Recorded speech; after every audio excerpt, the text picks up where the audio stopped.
বড়ইয়ার জাতীয়তাবাদী দলের বিভিন্ন পর্যায়ের নেতৃবৃন্দ, সকলকে আমার প্রাণপ্রিয় সংগঠন বাংলাদেশ জাতীয়তাবাদী যুবদল ফুলগাজী উপজেলা শাখার পক্ষ থেকে জানা আন্তরিক শুভেচ্ছা ও অগ্রিম অভিনন্দন। প্রিয় সাথী ও বন্ধুগণ, আপনারা ইতিমধ্যে অবগত হয়েছেন, আপনারা জানেন দীর্ঘ 16 বছর এই দেশে ফ্যাসিস্ট হাসিনা সরকার চেপে বসেছিল, মানুষের ভোটাধিকার হরণ করেছিল। এই দেশের খেলাধুলা থেকে শুরু করে শিক্ষা থেকে শুরু করে সমস্ত সেক্টরকে ধ্বংসের দ্বার প্রান্তে নিয়ে গিয়েছিল।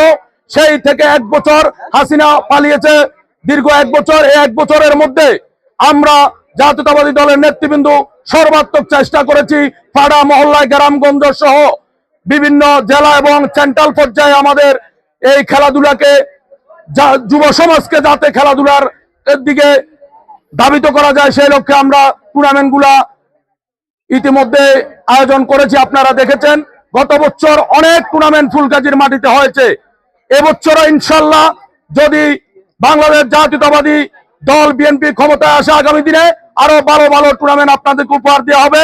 এবং আমি আজকের এই টুর্নামেন্টের পুরস্কার অনুষ্ঠান থেকে সকলকে দেশ নেত্রী বেগম খালেদা জিয়ার ঐতিহ্যবাহী মার্কা, দেশ নায়ক তারেক রহমানের ঐতিহ্যবাহী মার্কা, আমাদের আগামী রাষ্ট্রনায়ক প্রিয় নেতা তারেক রহমানের ঐতিহ্যবাহী মার্কা দানের শীষে ভোট দেওয়ার উদাত্ত আহ্বান জানিয়ে আজকের মতো বিদায় নিচ্ছি।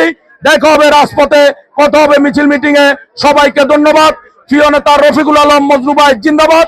তরুণ প্রজন্মের প্রথম ভোট দানের শীষের পক্ষে হোক। আসসালামু আলাইকুম।